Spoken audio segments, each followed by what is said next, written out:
بسم اللہ الرحمن الرحیم۔ چلتے ہیں آج کے سوال کی طرف۔ سوال بھیجنے والے ہیں محمد انور اور ڈجکوٹ سے سوال پوچھ رہے ہیں کہ مفتی صاحب، سنا ہے کہ 2 سال سے کم عمر کے بچے کا پیشاب جو ہے وہ پاک ہوتا ہے، اور ہمارے ہاں ایک مولانا صاحب یہ بھی مسئلہ کر رہے تھے کہ اگر بچہ پیشاب کر دے تو اس کے اوپر پانی کے چھینٹے لگانے سے وہ جگہ پاک ہو جاتی ہے، وہ کپڑا پاک ہو جاتا ہے، لیکن اگر بچی جو 2 سال سے کم عمر کی ہے وہ اگر پیشاب کر دے تو کپڑے کو دھونا ضروری ہو جاتا ہے۔ اس کی کیا وجہ ہے کہ حالانکہ بچہ جو ہے وہ بھی ابھی تک روٹی وغیرہ تو نہیں کھاتا، وہ بھی ماں کے دودھ کے ساتھ ہی زندگی گزار رہا ہے، اور بچی اگر اللہ نے دی ہے تو وہ بھی ماں کے دودھ کے ساتھ ہی زندگی گزار رہی ہے، تو اس میں فرق کیوں ہے؟ جی محمد انور بھائی، آپ نے سوال جو کیا ہے کہ 2 سال سے کم عمر کا جو بچہ ہے اس کا پیشاب پاک ہوتا ہے، ایسی کوئی بات نہیں ہے۔ بچہ پہلے دن سے لے کر اپنی آخری عمر تک، مثال کے طور پہ 60 سال 50 سال جتنی بھی اس کی عمر ہے، آخری عمر کے دن تک اس کا جو بھی پیشاب ہوگا بچپن سے لے کر وہ ناپاک ہی ہے، کسی صورت میں بھی یہ پاک نہیں ہے، نجس ہے، پلیت ہے۔ اگر کپڑے کے ساتھ لگا ہے اور کپڑا بھی وہ ناپاک ہو جائے گا، اور نجاست غلیظہ میں یہ شامل ہے، ایک دن سے زائد ہے تو یہ اس کے ساتھ نماز ہی نہیں ہوگی۔ باقی یہ جو آپ نے فرمایا کہ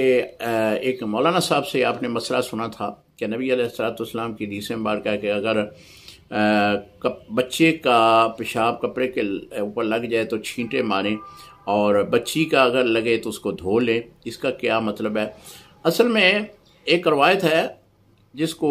ابو داؤد میں نقل کیا گیا ہے، حضور علیہ السلام کی بارگاہ میں ایک بچے کو لایا گیا تو آپ نے اسے بچے کو اٹھایا تو اس نے آپ کے اوپر جو ہے پیشاب کر دیا۔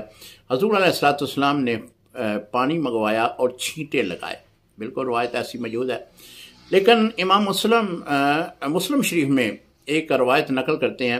جس کی راویہ حضرت ام المومنین عائشہ صدیقہ رضی اللہ تعالیٰ عنہا ہیں۔ وہ فرماتی ہیں کہ حضور علیہ السلام کی بارگاہ میں ایک بچے کو لایا گیا، حضور علیہ السلام نے بچے کو اٹھایا تو اٹھانے کے بعد اٹھایا تو اس نے بھی پیشاب کر دیا، تو حضور علیہ السلام نے پانی منگوایا اور اس جگہ پہ پانی کو انڈیل دیا، یعنی پانی بہا دیا اس جگہ پہ جس جگہ پہ اس نے پیشاب کیا تھا۔ ان دونوں روایتوں پہ امام اعظم ابو حنیفہ رحمۃ اللہ تعالی علیہ آپ نے جو قول لکھا ہے وہ یہی ہے کہ بچے کا پیشاب ہو یا بچی کا، اس کو پاک کر لینا یہ ضروری ہے، کیونکہ دونوں ہی ناپاکی کی صورت، بچہ یا بچی دونوں کے پیشاب جو ہے وہ ناپاکی کی صورت ہی بنتی ہے۔ باقی رہی بات کہ بچے کے بارے میں ایسا کیوں حکم ہے، اصل میں بچہ جب پیشاب کرتا ہے تو اس کا مخرج جو ہوتا ہے وہ ایک جگہ تک خاص رہتا ہے، اور بچی کے بارے میں یہ ہے کہ اس کا مخرج جو ہے وہ پیشاب کو پھیلاتا ہے، تو جب بچی پیشاب کرے گی تو کپڑا زیادہ جو ہے وہ اس پیشاب کے ضمن میں آئے گا، پیشاب کے اس